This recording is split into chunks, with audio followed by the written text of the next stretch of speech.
માટે શું કહી શકાય કે અવરોધને કેપિટલ આર વડે દર્શાવવામાં આવે છે.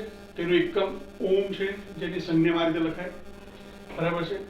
તો આર બરાબર શું થશે? રો ઇન્ટુ એલ અપોન એ આપણે જોઈ ગયા. ઠીક છે. તો અહીંયા આપણે ત્યાં છેલ્લે લખેલું કે આ રો એ શું છે? અવરોધકતા તરીકે તેને ઓળખવામાં આવે છે, તો પ્રતિરોધકતા તરીકે ઓળખવામાં આવે છે. તો આપણે એને ડિફાઇન કરીએ, એની વ્યાખ્યા બરાબર સમજવા પ્રયત્ન કરીએ. તો અવરોધકતા, જેને અંગ્રેજીમાં રેઝિસ્ટિવિટી કહેવાય, અથવા એને વિશિષ્ટ અવરોધ પણ કહી શકાય, તો એને સ્પેસિફિક રેઝિસ્ટન્સ પણ કહી શકાય.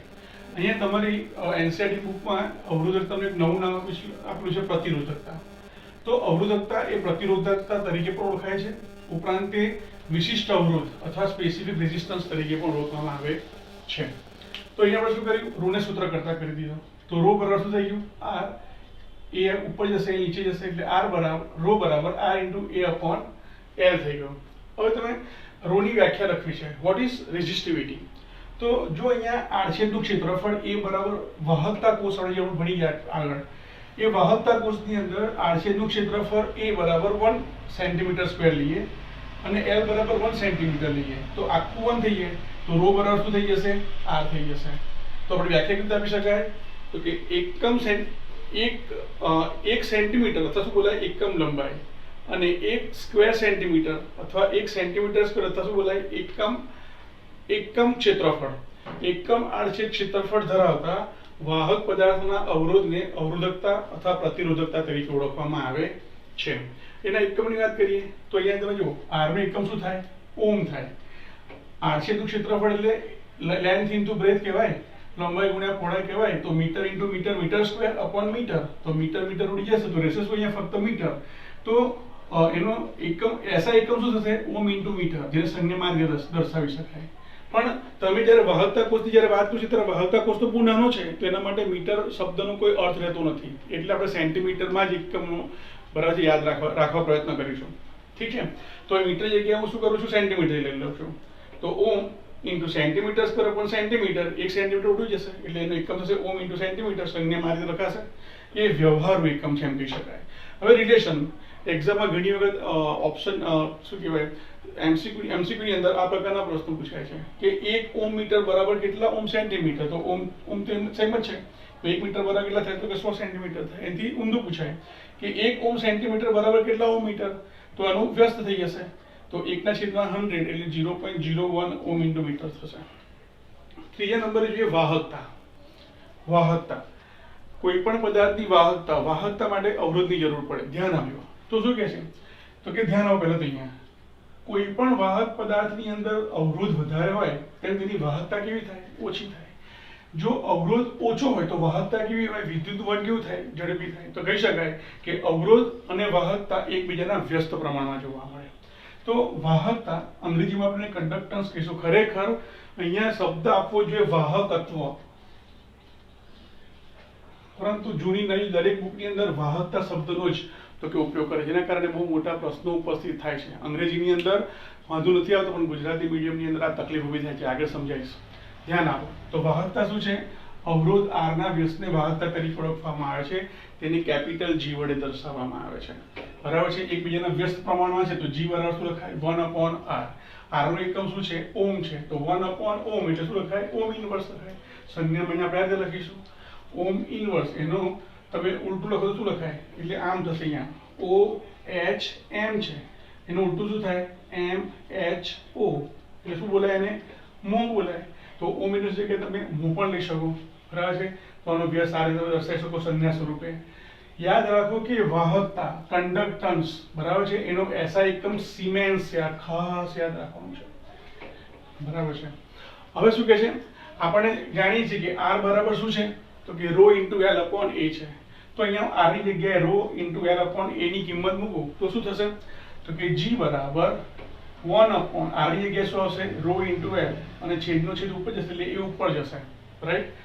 તો હવે અહીંયા તમે જુઓ, અહીંયા જે 1/ρ મળ્યું છે, એ 1/ρ છે એ વિશિષ્ટ વાહકતા તરીકે ઓળખાય છે. એટલે આપણે એક નવો વિધેય ભણ્યા, વિશિષ્ટ વાહકતા. હવે આપણે એનો અભ્યાસ કરીશું.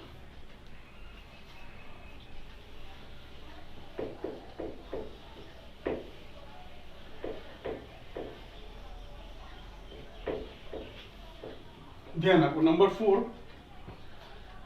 વિશિષ્ટ વાહકતા. નંબર 4 વિશિષ્ટ વાહકતા. અંગ્રેજીમાં એને કહેવાય સ્પેસિફિક કંડક્ટન્સ. કંડક્ટન્સ ધ્યાન આપજો, શબ્દની મારામારી છે અહીંયા ગાડી. જેવી રીતે અવરોધ, અવરોધ પરથી આપણે શું મેળવેલું? અવરોધકતા મેળવેલી, રાઈટ. એવી રીતે અહીંયા વાહકતા પરથી વિશિષ્ટ વાહકતા મેળવીએ છે. સોરી, અહીંયા શું છે? 1/ρ છે. ρ શું છે? અવરોધકતા છે. તો વાહકતાનો વ્યસ્ત શું થશે? યાદ રાખો, અવરોધનો વ્યસ્ત શું છે? વાહકતા છે. તો અવરોધકતાનો વ્યસ્ત શું થાય? વિશિષ્ટ વાહકતા થાય. ધ્યાન આપજો અહીંયા. તો આપણે અહીંયા લખી શકીએ એની વ્યાખ્યામાં શું લખીશું અહીંયા? તો કે 1/ρ એ વિશિષ્ટ વાહકતા છે. તો લખીશું આપણે કે અવરોધકતા, તો બીજું નામ શું એનું? પ્રતિરોધકતા. પ્રતિરોધકતા ના વ્યસ્તને શું કહીશું આપણે? વિશિષ્ટ વાહકતા.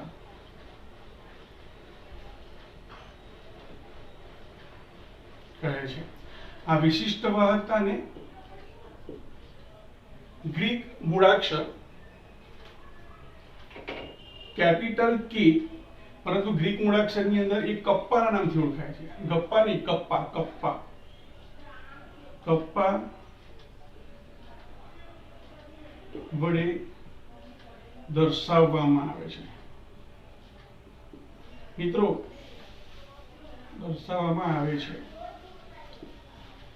કપ્પા એ ગ્રીક મૂળાક્ષરો, ગ્રીક આલ્ફાબેટમાં 10મા નંબરનો અક્ષર છે કે કપ્પા.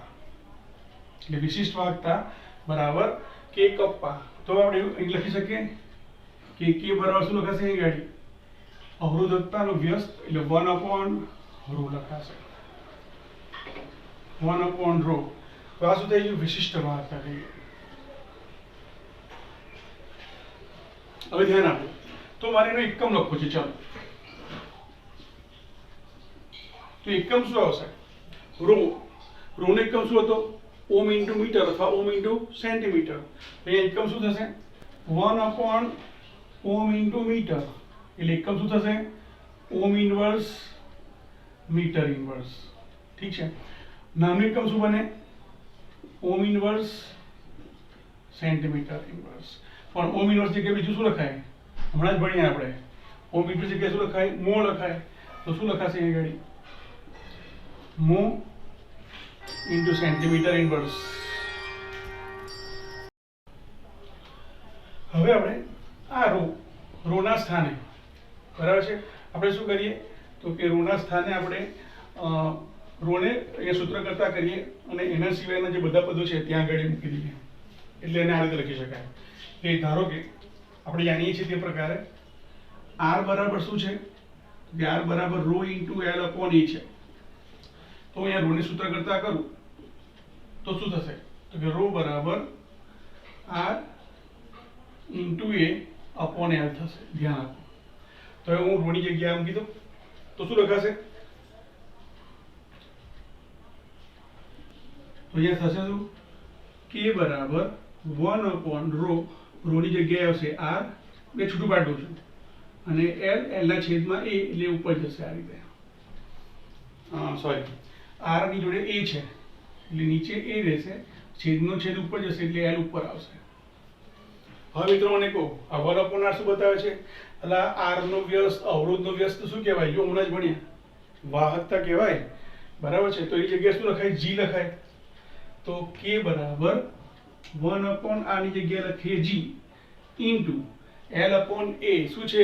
કોષ અચળાંક છે. આપણે આગળ ભણી ગયા, કોષ અચળાંક છે. તો કોષ અચળાંકને આપણે g સ્ટાર વડે દર્શાવીએ છીએ. તો સૂત્ર શું થઈ ગયું?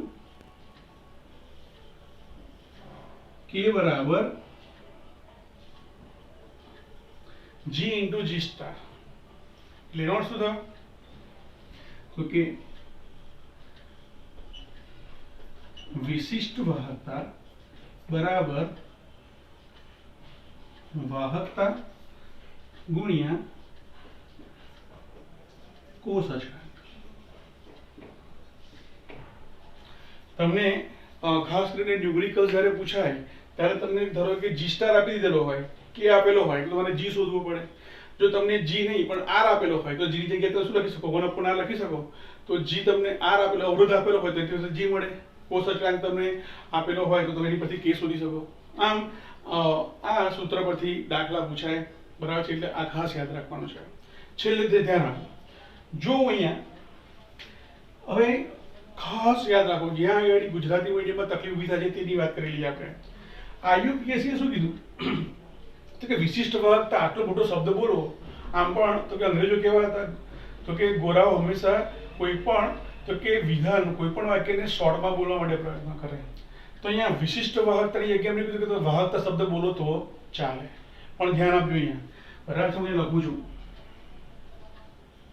IUPAC વિશિષ્ટ વાહકતા ના સ્થાને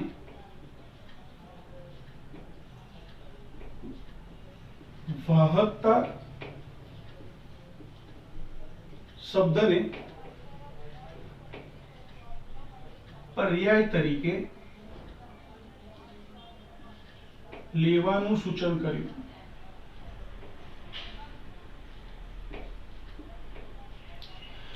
મિત્રો, આપણે તો વાહકતા માટે શબ્દ વાપરીએ છીએ, વાહકતા માટે જી લઈએ છીએ, તો પછી આને વાહકતા કેવી રીતે કહી શકો? તમે આને વાહકતા કહી ના શકો, બરાબર છે? પણ અંગ્રેજીની અંદર શું થાય? તો કે વિશિષ્ટ વાહકતાનો અર્થ છે સ્પેસિફિક કન્ડક્ટન્સ, બરાબર છે? અને તે વખતે સ્પેસિફિક કન્ડક્ટન્સની જગ્યાએ કન્ડક્ટિવિટી શબ્દનો પ્રયોગ કરવાનો કીધું, ધ્યાન આપજો. અને કન્ડક્ટિવિટીનો અર્થ થાય વાહકતા. એટલે હું તમને કહું છું કે અહીંયા ખરેખર વાહકતા શબ્દની જગ્યાએ જો વાહકત્વ શબ્દનો પ્રયોગ કર્યો હોય ને તે યથાર્થ ઠરે.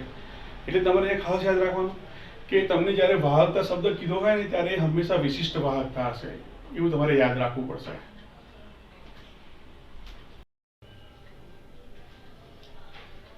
મિત્રો, હજુ પણ આપણે વિશિષ્ટ વાહકતાને ડિટેલમાં સમજવા માટે પ્રયાસ કરીએ. ધ્યાન આપજો. પ્રશ્ન શું છે? કપ્પાની વ્યાખ્યા આપી વિદ્યુત વાહકતા સમજાવો. ધ્યાન આપો. કપ્પા શું છે? તો કે કપ્પા એ વિશિષ્ટ વાહકતાની એક સંજ્ઞા છે. વિશિષ્ટ વાહકતાને દર્શાવવા માટે કપ્પાનો ઉપયોગ કરીએ છીએ. તો આપણે જાણીએ છીએ વિશિષ્ટ વાહકતા શું છે? તો કે વિશિષ્ટ વાહકતા બરાબર વાહકતા ગુણ્યા કોષ અચળાંક. ધ્યાન આપજો. વાહકતા કેપિટલ G, કોષ અચળાંક G સ્ટાર. G સ્ટાર નો અર્થ શું થાય? તો કે L/A. કયો L/A? તો કે વાહકતા કોષની અંદર જે પેલા બે પ્લેટિનમ પ્લેટ હતી, બરાબર છે, તેની વચ્ચેનું અંતર L અને પેલી પ્લેટની આડછેદનું ક્ષેત્રફળ, બરાબર છે, એ છે. ધ્યાન આપજો. તો વિશિષ્ટ વાહકતાનું સૂત્ર શું છે? K બરાબર G × L/A. હવે જો અહીંયા L બરાબર 1 સેન્ટીમીટર લઈ લો અને A બરાબર 1 સેન્ટીમીટર સ્ક્વેર લઈ લો, બરાબર છે? એટલે કે L/A બરાબર 1 સેન્ટીમીટર સ્ક્વેર અને L બરાબર 1 સેન્ટીમીટર. તો આખું 1 થઈ જશે, તો K બરાબર શું થઈ જશે? G થઈ જશે. તો આના પરથી આપણે વિશિષ્ટ વાહકતા અથવા કપ્પાની વ્યાખ્યા આપણે આ રીતે આપી શકીએ. શું કહે છે? એક સેન્ટીમીટર અથવા એકમ લંબાઈ અને એકમ આડછેદનું ક્ષેત્રફળ ધરાવતા વિદ્યુત વિભાજ્ય દ્રાવણમાં, બરાબર, ધારો કે અહીં ઘડી વિદ્યુત વાહકતા કોષ છે, જેની અંદર અહીંયા શું કે એકમ સેન્ટીમીટર લંબાઈ અને એકમ તો કે વર્ગ ધરાવતા આડછેદનું ક્ષેત્રફળ, બરાબર, ધરાવતો આડછેદ, બરાબર, તેની વચ્ચે રહેલ વિદ્યુત વિભાજ્ય જે દ્રાવણ છે તેમાં રહેલા આયનોની વાહકતાને શું કહેવાય? કપ્પા કહેવાય. હવે ધ્યાન આપજો. હવે તમે જો ઇમેજ કરી જુઓ કે અહીંયા તો કે બે જે પ્લેટિનમની પ્લેટ છે, બરાબર છે, એનો એરિયા 1 સેન્ટીમીટર સ્ક્વેર છે અને જે લેન્થ છે બે પ્લેટ વચ્ચેની એ પણ 1 સેન્ટીમીટર છે. તો આખું એક વોલ્યુમ એક કટ થઈ ગયું, જેની અંદર 1 સેન્ટીમીટર લેન્થ, 1 સેન્ટીમીટર બ્રેથ અને 1 સેન્ટીમીટર તો કે હાઈટ થાય, બરાબર છે? આમ લેન્થ ઇન્ટુ એરિયા, એને શું બોલાય આપણે? તો કે length 1 centimetre, area 1 centimetre square, એટલે આખું થઈ ગયું 1 સેન્ટીમીટર ક્યુબ. એની જગ્યાએ શું આપણે જાણીએ છીએ? ધોરણ 11 ચેપ્ટર નંબર 1 ભણી ગયા આપણે કે 1 સેન્ટીમીટર ક્યુબની અંદર જેટલું પ્રવાહી સમય એને શું કહેવાય? 1 ml દ્રાવણ છે તેમ કહેવાય, અથવા પ્રવાહી છે તેમ કહેવાય. તો 1 સેન્ટીમીટર ક્યુબની જગ્યાએ શું લખ્યું આપણે? 1 ml લખ્યું. ધ્યાન આપજો. આથી કહી શકાય અહીં ઘણી. હવે કપ્પાની ઓરિજિનલ વ્યાખ્યા જુઓ કે 1 સેન્ટીમીટર ક્યુબ એટલે કે 1 મિલી વિદ્યુત વિભાજ્ય દ્રાવણમાં, ફરીથી યાદ રાખો, 1 મિલી વિદ્યુત વિભાજ્ય દ્રાવણમાં રહેલા કુલ આયનો, ધન આયન પણ હશે, ઋણ આયન પણ હશે, તો કુલ આયનોની વાહકતાને શું કહેવાય? એક કપ્પા કહેવાય. કપ્પા, કટપ્પાની કપ્પા, કપ્પા. હવે ધ્યાન આપજો. તો અહીંયા 1 મિલી જે કદ છે એની અંદર વિદ્યુત વિભાજ્યની સાંદ્રતા દરેક વખતે એક હોય એવું જરૂરી છે? તો કે ના. ધ્યાન આપો.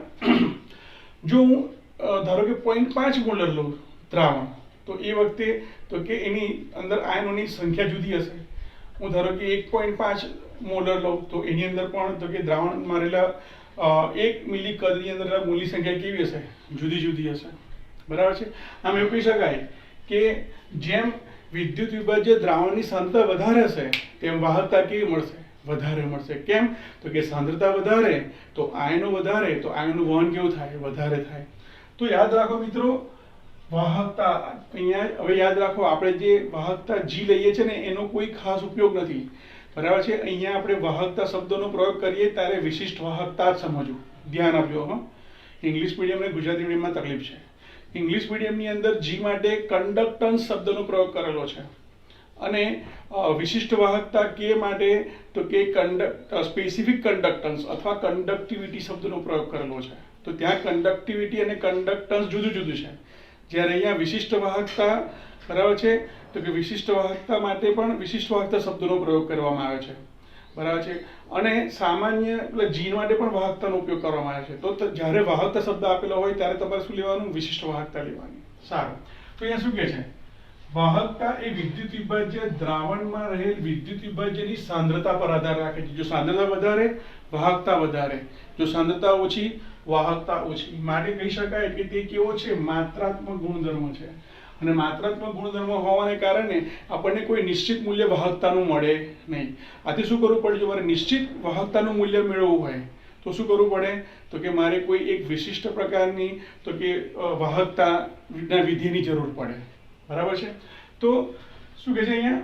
વાહકતાને કોન્સ્ટન્ટ રાખવી હોય, બરાબર છે, એટલે તેને વિશિષ્ટ ગુણધર્મોમાં રૂપાંતરિત કરવી હોય, બરાબર છે, તો એક નવી વાહકતા ભૌતિક રાશિની જરૂર પડે જેને સાંદ્રતા વાહકતા તરીકે ઓળખવામાં આવે છે. આ હું શોર્ટકટમાં ભણાવું છું. હા, ડિટેલમાં પછી ભણાવીશ, પણ ગુજરાત બોર્ડ માટે આટલું ઇનફ છે. JEE અને નીટ માટે ડિટેલમાં આ સૂત્ર કેવી રીતે મળશે એ સમજાવું છું, અને યાદ રાખવાની જરૂર નથી, સમજવા માટે સમજાવીશ. બાકી આટલું યાદ રાખશો તો પણ ચાલશે. તો ધ્યાન આપો. સાંદ્રતા વાહકતાનું સૂત્ર શું છે? તો કે સાંદ્રતા વાહકતાને લેમ્બડા, અને આપણે આ રીતે સ્મોલ લેમ્બડા લઈએ છીએ, બરાબર છે. તો એ શું કહેવાય? તો કે ગ્રીક મૂળાક્ષરોની અંદર સ્મોલ આલ્ફાબેટની અંદર આ રીતે લખાય, પણ કેપિટલ લેમ્બડાને આ રીતે લખાય. એટલે આ શું છે? લેમ્બડા છે. કેપિટલ લેમ્બડા બોલાય એને. તો કેપિટલ લેમ્બડા બરાબર વિશિષ્ટ વાહકતા અથવા વાહકતા K ગુણ્યા 1000 છેદમાં C. C મીન્સ સાંદ્રતા. બરાબર છે. મોલારિટીમાં અથવા નોર્માલિટીમાં. તો ધ્યાન આપો. સાંદ્રતા વાહકતામાં C ની જગ્યાએ, એટલે કે સાંદ્રતા તરીકે જો મોલારિટી લેવામાં આવે તો તે વખતે જે સાંદ્રતા વાહકતાને શું કહીશું? મોલર વાહકતા કહીશું. તે જ પ્રકારે જો સાંદ્રતા તરીકે, બરાબર છે, નોર્માલિટીનો પ્રયોગ કરવામાં આવે તો તે વખતે જે સૂત્ર બનશે અથવા જે વાહકતા મળશે આપણને, સાંદ્રતા વાહકતા, એને તુલ્ય વાહકતા તરીકે ઓળખવામાં આવે. કશું જ નથી કર્યું. જો લેમ્બડા, કેપિટલ લેમ્બડા એવું ને એવું, બરાબર છે. અહીંયા C ની જગ્યાએ આપણે મોલારિટી લખી, એટલે અહીંયા આપણે m દર્શાવ્યો, સ્મોલ m જ દર્શાવીશું. લેમ્બડા m બરાબર K × 1000/m. એ રીતે અહીંયા નોર્માલિટીનો પ્રયોગ કર્યો. નોર્માલિટી એટલે શું થાય? તો કે સૂત્ર ભાર આવશે, સોરી, એની અંદર શું આવશે? તો કે ઇક્વિવેલન્ટ વેઇટ આવશે, તુલ્ય દળ આવશે. તો એના માટે શું લખાય? Equivalent weight. તો એની જગ્યાએ લખીશું આપણે લેમ્બડા ઇક્વિવેલન્ટ = K × 1000/m. આ સૂત્રો તમારે ખાસ યાદ રાખવાના છે એક્ઝામ માટે. એક્ઝામ પોઈન્ટ ઓફ વ્યૂ ન્યુમેરિકલ્સની બહુ જરૂર પડશે, બરાબર છે. આ મેં ડાયરેક્ટ સમજાવ્યું, બરાબર છે, પણ આ સૂત્ર કેવી રીતે બને છે એ હવે આપણે સમજીશું. હવે આપણે મુલર વાહકતાની ડિટેલમાં સમજવાનો પ્રયત્ન કરીએ. ધ્યાન આપજો. ગુજરાત બોર્ડની પણ JEE અને નીટ માટે આ પોર્શનને યાદ રાખવું જરૂરી છે. બાકી તમે માત્ર સૂત્ર યાદ રાખશો તો પણ ચાલશે, પણ આ સૂત્રની તારવણી કેવી રીતે કરવામાં આવી તે સમજવા માટે, બરાબર છે, હું તમને આ સમજાવી રહ્યો છું. યાદ રાખો. મુલર વાહકતા મોલર વાહકતાની જરૂર શા માટે પડી? કારણ કે વિશિષ્ટ વાહકતા, જેને આપણે IUPAC ના અનુસંધાનમાં આપણે એને વાહકતા તરીકે અત્યારે ઓળખીએ છીએ, બરાબર છે. આ વિશિષ્ટ વાહકતા એ કેવો ગુણધર્મ છે? તો કે માત્રાત્મક ગુણધર્મ છે. જો વિદ્યુત વિભાજ્ય દ્રાવણની અંદર વિદ્યુત વિભાજ્યની સાંદ્રતા ઓછી હશે તો વાહકતા ઓછી, અને જો દ્રાવણમાં વિદ્યુત વિભાજ્યની સાંદ્રતા વધારે તો વાહકતા વધારે. પરિણામે વિશિષ્ટ ગુણધર્મમાં રૂપાંતરિત કરવા માટે તો કે મોલર વાહકતાની જરૂર પડી. તો મોલર વાહકતાનો અર્થ શું થયો?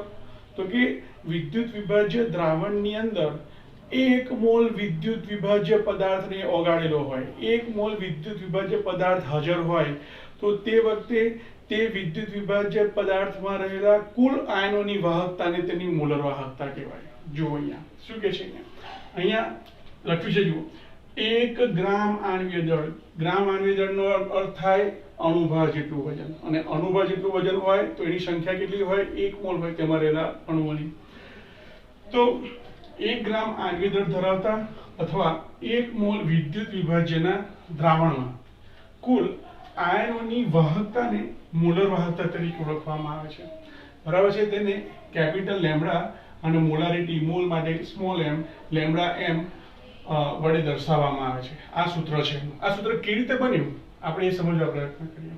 તો જસ્ટ ઇમેજિન કરો કે મારી પાસે કોઈ પાત્ર છે, અને આ પાત્રની અંદર તો કે આ પાત્રની અંદર જે વિદ્યુત વિભાજ્ય દ્રાવણ છે તેની સાંદ્રતા ધારો કે કોઈ મોલારિટી છે, બરાબર છે. તેની સાંદ્રતા આપણે મોલારિટીમાં દર્શાવેલી છે. ધ્યાન આપો. સાથે સાથે એવું પણ કીધું છે કે એની અંદર વિદ્યુત વિભાજ્યના તો કે 1 મોલ દ્રાવ્ય છે, એટલે એની અંદર 1 મોલ પદાર્થ દ્રાવ્ય છે, બરાબર છે. એની મોલારિટી m છે. એક મોલારિટી નથી કહેતા, તેની મોલારિટી કેટલી છે? 1 મોલ છે. પણ અહીંયા જે દ્રાવણ છે આ દ્રાવણનું કદ કેટલું છે એ આપણને અત્યારે ખબર નથી. તો જો મને આ દ્રાવણનું કદ ખબર પડી જાય તો હું આ સૂત્રનો સરળતાથી બરાબર છે મેળવી શકું. તો અહીંયા શું કરીએ આપણે? તો કે ધારો કે કોઈ પાત્રમાં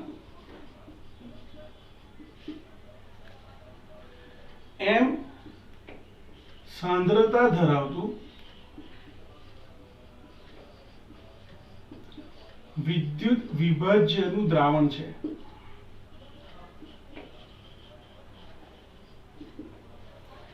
જેમાં 1 મોલ દ્રાવ્ય પદાર્થ 1 મોલ વિદ્યુત વિભાજ્ય દ્રાવ્ય થયેલ છે. તો આ દ્રાવણનું કદ કેટલું હશે મારે એ જાણવું છે. તો ધ્યાન આપો, અહીંયા મોલારિટી, અહીંયા વિદ્યુત વિભાજ્ય કોઈ પણ હોઈ શકે, NaCl હોઈ શકે, MgCl2 હોઈ શકે, FeSO4 હોઈ શકે, HgNO3 હોઈ શકે. વિદ્યુત વિભાજ્ય ટૂંકમાં છે કેટલો? 1 મોલ વિદ્યુત વિભાજ્ય છે, બરાબર છે. તો મારે હવે આ દ્રાવણનું કદ કેટલું છે નક્કી કરવું છે. તો મોલારિટી શું કહે છે? મોલારિટી બરાબર શું થાય? તો કે મોલ. કોના મોલ? તો કે દ્રાવ્યના. અહીંયા દ્રાવ્ય કોણ છે? વિદ્યુત વિભાજ્ય પદાર્થ છે. તો લખાય કે મોલ બરાબર વિદ્યુત વિભાજ્યના મોલ છેદમાં શું આવે? કદ આવશે. કોનું કદ આવશે? તો કે દ્રાવણનું કદ આવશે. શેમાં? તો કે ઓલવેઝ લીટરમાં. મોલારિટી એટલે મોલ પર લીટર કહેવાય, બરાબર છે. સારું. હવે અહીંયા શું કહે છે? અહીંયા વિદ્યુત વિભાજ્યના મોલ કેટલા લીધેલા છે? અહીંયા આપણે 1 મોલ લીધેલા છે. તો વિદ્યુત વિભાજ્યના મોલની જગ્યાએ લખી શકું તો શું લખાય? અહીં સ્મોલ n કેટલા છે? 1 મોલ છે. તેથી લખાઈશું અહીંયા, તેથી મોલારિટી બરાબર 1/, કદ શેમાં? લીટરમાં. હવે હું કદને સૂત્ર કરતા બનાવું તો શું લખાય? તેથી વોલ્યુમ ઇન લીટર બરાબર 1/, મોલારિટી. હવે ધ્યાન આપો, આપણે કપ્પાની વ્યાખ્યામાં 1 સેન્ટીમીટર લઈએ છીએ, એટલે કે 1 ml લઈએ છીએ ને, એટલે 1 ml એટલે 1 સેન્ટીમીટર ક્યુબ થઈ જાય. તો અહીંયા મારે વોલ્યુમ જે છે લીટરમાં જગ્યાએ મારે શું કરવું પડે? સેન્ટીમીટરમાં ફેરવવું પડે. તો હું જો વોલ્યુમને સેન્ટીમીટરમાં ફેરવી દઉં, વોલ્યુમ ઇન સેન્ટીમીટર, તો એનો અર્થ શું થાય? મારે સામે 1000 મૂકવા પડે 1 લીટરના, તો કે 1000 ml થાય. તો અહીંયા શું લખાય? 1000 લખવા પડશે. તો volume in centimetre, volume in ml, બરાબર છે, લીટર ને મેં ml માં ફેરવું છું, તો વોલ્યુમ ઇન ml બરાબર 1000 ના છેદમાં શું આવશે? મોલારિટી આવશે. ધ્યાન આપજો. પણ આ જે દ્રાવણ છે એની અંદર કેટલા મોલ દ્રાવ્ય થયેલા છે? 1 મોલ દ્રાવ્ય થયેલો છે. કેટલા? 1 મોલ છે. એટલે કે અહીંયા લખીએ કે જ્યાં 1 મોલ વિદ્યુત વિભાજ્ય દ્રાવ્ય થયેલો છે. સારું, હવે આપણે કપ્પાની વ્યાખ્યા ભણી ગયા. આપણે આગળ વિશિષ્ટ વાહકતાની વ્યાખ્યા ભણી. કપ્પાની વ્યાખ્યા શું કહે છે કે 1 મિલી કદ ધરાવતા વિદ્યુત વિભાજ્ય દ્રાવણમાં રહેલ કુલ આયનોની વાહકતા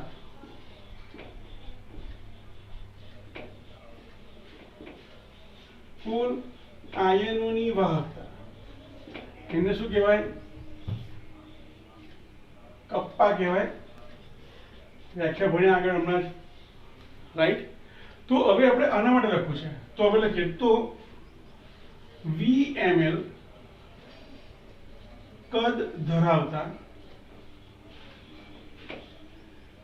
VML કદ અને એની અંદર કેટલા? અને 1 મોલ વિદ્યુત વિભાજ્ય ધરાવતા દ્રાવણમાંના કુલ આયનોની વાહકતા બરાબર K ઇન્ટુ શું લખાશે? એ ગાડી VML લખાશે, પણ VML શું છે? 1000 ના છેદમાં m. તેથી શું લખાશે? K ગુણ્યા 1000 અને એના છેદમાં શું આવશે? મોલારિટીનો m આવશે. હવે VML કદ ધરાવતા, એટલે 1 મોલ વિદ્યુત વિભાજ્ય દ્રાવણ હોય, 1 મોલ વિદ્યુત વિભાજ્ય દ્રાવણમાં દ્રાવ્ય હોય તો તે વખતે મળતી વાહકતાને શું કહેવાય? Lambda m. ના કહેવાય. તો અહીંયા આપણે લખી શકીએ કે લેમ્બડા m બરાબર K into 1000 upon capital M મોલારિટીનો થાય. તો આપણે સૂત્રની તારવણી કરી.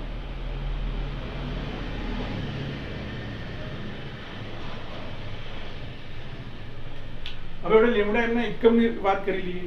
તો આપણે લેમ્બડા m નો એકમ તારવવું છે. એકમ. હવે ધ્યાન આપો, હું મીટરમાં પણ શોધી શકું અને સેન્ટીમીટરમાં પણ શોધી શકું. તો એક્ઝામ્પલ તમને એવું કીધું હોય કે લેમ્બડા m નો SI એકમ તો તમારે મીટરમાં દર્શાવવા પડે, અથવા તમને ના આપ્યું તો સેન્ટીમીટરમાં દર્શાવી શકો. તો આપણે એનો એકમ તારાવીએ. બંને રીતે જોઈએ આપણે. તો અહીંયા આપણે SI એકમમાં તારવીએ, મીટરના સંદર્ભમાં, એટલે SI એકમમાં. અહીંયા વ્યવહારુ એકમ સેન્ટીમીટરમાં. તો ધ્યાન આપો, લેમ્બડા m એના બરાબર K. K એટલે શું? વિશિષ્ટ વાહકતા. વિશિષ્ટ વાહકતાનું તો કે SI એકમ શું હતો? સિમેન્સ ઇન્ટુ મીટર ઇન્વર્સ, બરાબર છે. નીચે શું છે? મોલારિટી છે. અને મોલારિટીનો અર્થ શું થાય? મોલ પર લીટર ના થાય?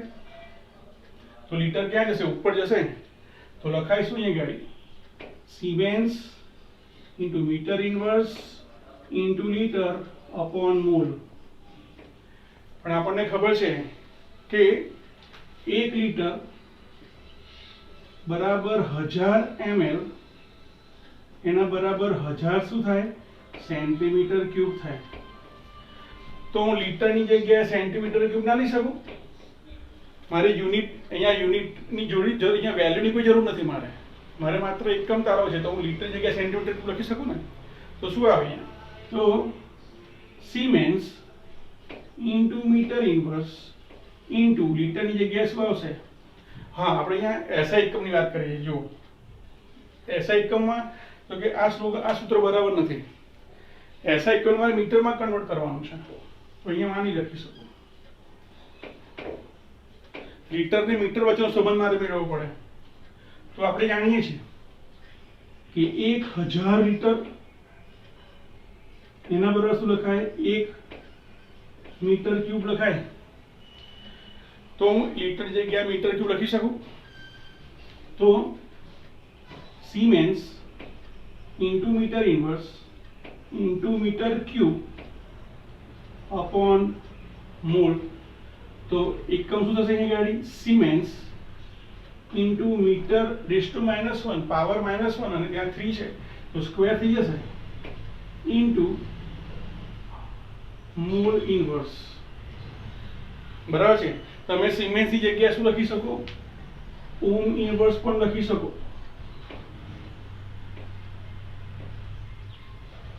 બરાબર છે. અથવા તમે મો પણ લખી શકો. બાકીનું તો એની જ આવે.